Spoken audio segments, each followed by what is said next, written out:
রাধা দিদির শরীরের প্রতি ছেলেদের বড় লোভ। দোলের দিন দিদির গায়ে রং লাগানোর জন্য যেন আকুল হয়ে রইত তারা। রাধা দিদির আদি বাড়ি ছিল সুদূর উড়িষ্যার কুসুমডিহি গায়ে। রাধা দিদির বাবা নাকি হাসকালি ধান চাষের কাজ নিয়ে এই গ্রামে এসেছিল। সেই থেকেই এই তাদের ভিটে। রাধা দিদির বাপ মারা যান কালাজ্বরে। মা সম্ভবত স্বামীর শোকে তার পরের বসন্তেই। দিদি তাই এই বসন্তকালকে বড় ভয় পেত। দিদি বলতো বসন্তকালে নাকি হাওয়ায় কেমন দুঃখের অভিশাপ মিশে থাকে। খানিক প্রাণ ভরে শ্বাস নিলে পরে হৃদয় আকুল হয়ে ওঠে। দিদির মুখে শুনে শুনে আমারও কেমন জানি বসন্তকালে বিকালবেলা বুকের কাছটা ভারী ভারী লাগতো। ভারী আজগুবি সব কথা বলতো দিদি। তার নাকি মস্ত বড় সরকারি অফিসার হওয়ার শখ ছিল। একখানি লক্ষ্মী পেঁচা পোষার শখ, রাধাচূড়ার সাথে কৃষ্ণচূড়ার বিয়ে দেওয়ার শখ, নিজের পোষা চাঁদ ময়নাকে মা হতে দেখার শখ। এই সমস্ত উদ্ভট সব শখের সাথে আরেকখানা শখও ছিল দিদি। দিদি নানা রকমের বহুরঙা ফুল গেঁথে অপরূপ গলার কুসুম হার বানাতে পারত। স্টেশনের পাশে ফুলবাজারে দিদির বানানো এই ফুলের হারের সুখ্যাতি ছিল খুব। তবে এই বসন্তকাল এলে পরেই কেমন যেন মন মরা হয়ে উঠত দিদি। কারো সাথে তেমন কথা কইত না আর। দোলের দিনে যখন গা শুদ্ধ লোক রাধা মাধবতলায় রং খেলার জন্য জুটত, দিদি তখন নিজের বাড়ির খিড়কি জানালা দিয়ে নীরব চেয়ে রইত। দিদি কারোর থেকে কখনো রং নিত না গায়ে। দিদির বয়সী বাকি ছেলেদের দেখতুম আড়ালে দিদিকে নিয়ে খুব রসিয়ে রসিয়ে গল্প বলতো। মা বাপ মরা গায়ের কুমারী মেয়েকে নিয়ে কাহিনী লেখা যে কতখানি সোজা তা বোঝার বয়স অবশ্যই আমাদের তখনও হয়নি। ভোরবেলা মৌরালা দিঘির পাড়ে ফুল কুড়াতে যেত রাধা দিদি। আপন মনে গান গাইতে গাইতে ফুল কুড়াতো অষ্টাদশী একাকিনী রাধা। কখনো নিজের মনে খিলখিলিয়ে হেসে উঠত। মৌরলা দিঘির গা বরাবর খানপাচেক রুদ্র পলাশ গাছ ছিল সার বেঁধে। বসন্তকালে সেই গাছগুলোতে যখন থোকা থোকা পলাশ ধরত, দূর থেকে চেয়ে দেখলে মনে হতো কেউ যেন দিগন্তের সূর্যটিকে অস্তমিত হওয়ার আগে সুতোয় বেঁধে ঝুলিয়ে দিয়েছে দিঘির পাড়ে গাছতলায়। সেই পলাশ ফুলের মালার দোলের সময় বিরাট চাহিদা। ভোরের আলো ফোটার আগে ফুলের ডালি হাতে তাই দিঘির পাড়ে ছুটত রাধা দিদি। বেলা হয়ে গেলে অন্য কেউ কুড়িয়ে নেয় তার ভাগে রুদ্র পলাশ। তবে দিদি কুসমিন কালেও গাছ থেকে ফুল পারত না। দিদি বলতো ফুল হলো গিয়ে গাছের মেয়ে। গাছতলায় রঙিন শরতের আকাশের মতন ছড়িয়ে থাকা রুদ্র পলাশ ওইগুলো কুড়িয়ে সেই দিয়ে কুসুমহার বানিয়ে ফুলবাজারে বেচত রাধা দিদি। দিঘির ঠিক পশ্চিম পাড়েই ছিল মধুদাদার বাড়ি। চাল চুলোহীন মধুদাদার স্টেশনের মোড়ে ফুলবাজারে ছোট্ট এক ফালি ফুলের দোকান। তবে এই দোল উৎসবের সময়টুকু মধুদাদা গুঁড়ো রঙের আবির বেচত ওই ঠেলা গাড়িতে করেই। তাতে করে এই 2 দিনে 2 পয়সা আয় হতো বেশি। ঠেলাগাড়ির এক পাশে কুড়িয়ে আনা রাধাচূড়া, পলাশ আর কৃষ্ণচূড়ার মায়া, অন্য পাশে চাঁদরূপালি, কস্তুরি বাদামি, ধান সোনালি আরও নানাবিধ বাহারি আবির। দূর থেকে দেখলে পরে মনে হতো যেন এক টুকরো বসন্তকাল ঠেলাগাড়িতেই সাজিয়ে বেচতে বসেছে মধুদাদা। এই মধুদাদাই নাকি প্রথম রাধা দিদির হাতে বোনা কুসুমহার বেচা শুরু করেছিল ফুলবাজারে। সেই থেকে আজ দিদির সারা বাজারে নাম ছড়িয়ে 2 পয়সা ঘরে জোটে এখন। সেই থেকেই জোটে দুবেলা পেটের ভাত। মধুদাদার প্রতি রাধা দিদির তাই এক আকাশ ঋণ। দোলের আগের রাত্রিরে গায়ের সকলের মঙ্গল কামনায় আমাদের গায়ে রাধা মাধবতলায় বিরাট ধুম করে ন্যাড়া পোড়া হতো। ছেলেপুলে সব খড়ের আঁচলা হাতে ধরে চিৎকার করতে করতে এসে জুটত মন্দির তলায়। আজ আমাদের ন্যাড়া পোড়া, কাল আমাদের দোল। মা বলতেন দোল পূর্ণিমার চাঁদের আলোয় রাধা মাধব সকলের মনোবাসনা পূরণ করেন। সেই দিনও ছিল ঠিক এমনই এক ন্যাড়াপোড়া রাত। তুমুল হৈ হৈ, উল্লাস। খড়পোড়ার আকাশচুম্বী আগুনের পাশে বসে বিট লবণ দিয়ে আলু পোড়া খাচ্ছিলুম আমরা সবাই।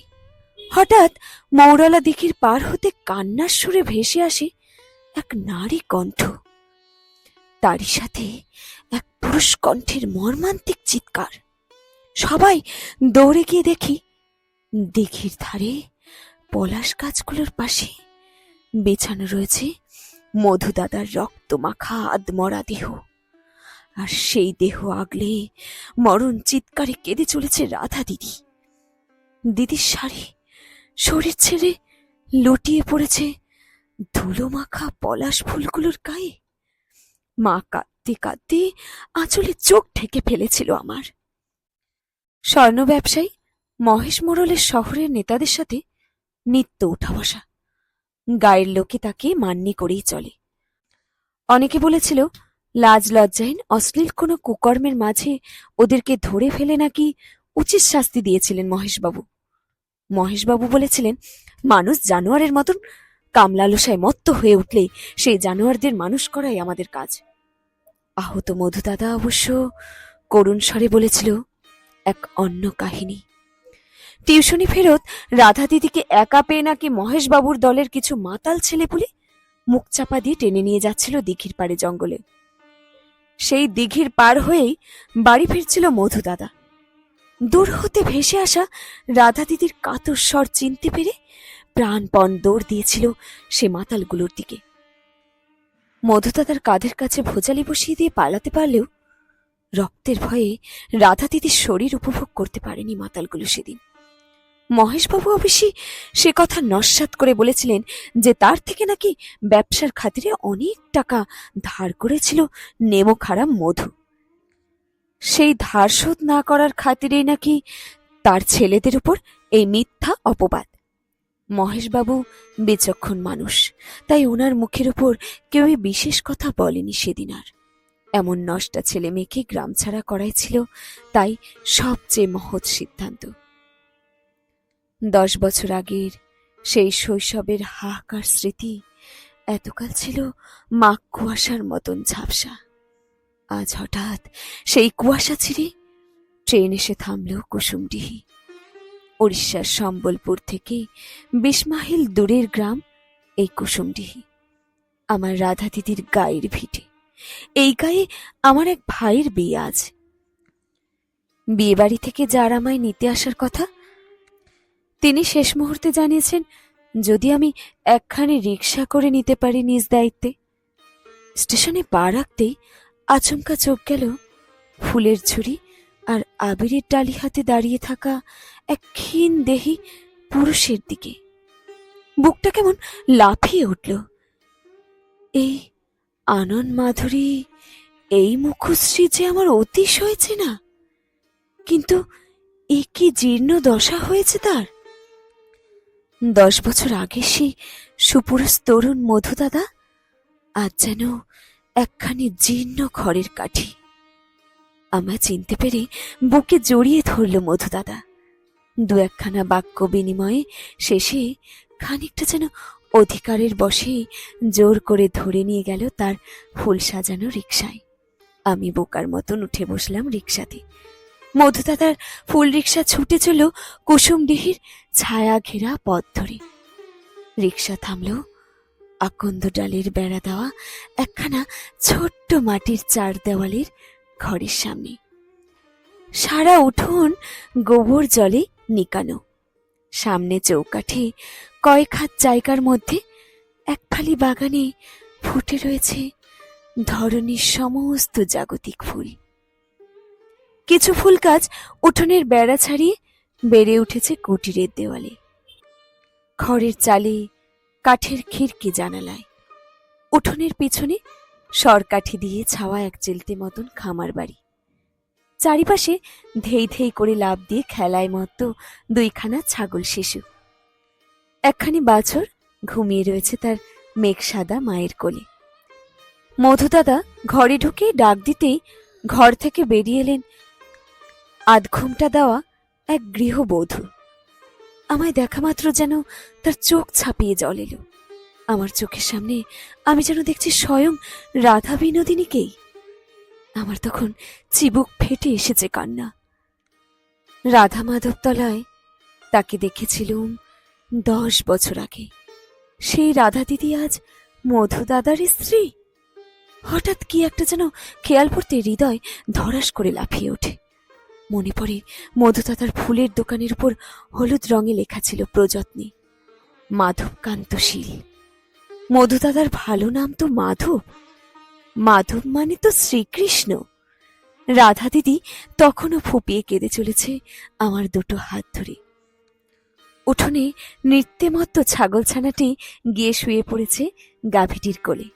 নিজের চেনা ভিটে মাটি ছেড়ে এত দূরে এসে কি মায়া সংসার বানিয়ে ফেলেছে আমার রাধা দিদি আর মধু দাদা। কুসুমডিহির এই এক টুকরো ঘর যেন সাক্ষাৎ স্বর্গ থেকে খসে পড়া এক ফালি বৃন্দাবন ধাম। এই ঘর ছেড়ে যাওয়া কি আজ আর আমার পক্ষে সম্ভব? উঠোনের পাশে পলাশ গাছের পাতার ফাঁক দিয়ে দিদির মুখ ছুঁয়ে যাচ্ছে বসন্তের শেষ রোদ। দিদি আমার জন্য 2 মুঠো পান্তা ভাত বেড়ে এনেছে। স্বামী স্ত্রী দুইজনে বসে আমায় শুনিয়ে চলেছে গত 1 দশকের সমস্ত সংগ্রাম কাহিনী। সন্ধে নেমে এসেছে কুসুমডিহির কোলে। পাড়ার একদল ছেলে খড়ের আটি হাতে করে নদীর ধার বেয়ে হই হই করে চলেছে। আজ কি ওদের ন্যাড়া পোড়া, কাল কি ওদের দোল। আমি অবাক চোখে চেয়ে রই আমার সাক্ষাৎ রাধা আর মাধবের পানে। মনে পড়ে 10 বছর আগে দিদিদের সেই গা ছাড়া দৃশ্য। মা ঠাকুর ঘরে কাঁদতে কাঁদতে বলেছিলেন, তুমি রক্ষা করো হে রাধা মাধব, হে রাধা মাধব। সমস্ত মায়া সংসারের রক্ষা কার্য যার নখদর্পণে, কুসুমডিহির এই এক ফালি সংসারকেও আজ সেই রাধা মাধবই রক্ষা করলেন। তবে শেষ হলো আজকের গল্প রাধা মাধব।